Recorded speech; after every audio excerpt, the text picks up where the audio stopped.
ជំរាបសួរនាងខ្ញុំឈ្មោះមើលនងភិតមកពីខាងស្រុកសេសានខេត្តស្ទឹងត្រែងទៅថ្ងៃអនាគតនាងខ្ញុំ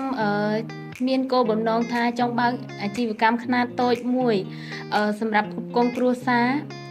ហើយក៏បើកលក្ខណៈថាលក់អីវ៉ាន់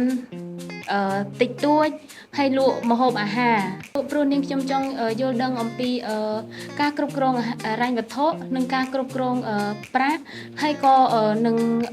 ចង់យល់ដឹងអំពីការចង់បើកអាជីវកម្មខ្នាតតូចមួយ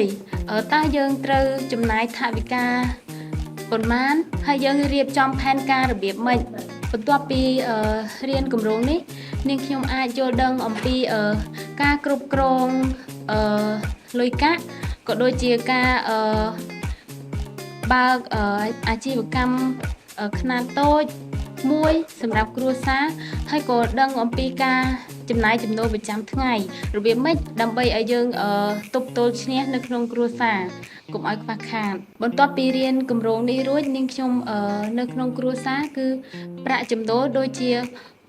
ប្រសើរជាងមុនហើយអាចផ្គត់ផ្គង់គ្រួសារបានហើយឲ្យដូចថាយើងផ្ដល់ឲ្យកូនរៀនសូត្របានយ៉ាងរលូនជាចុងក្រោយនាងខ្ញុំចង់ឲ្យយុវជនក៏ដូចជាប្រជាពលរដ្ឋសូមឲ្យយកចិត្តទុកដាក់ជាមួយនឹងការប្រើប្រាស់ហិរញ្ញវត្ថុហើយ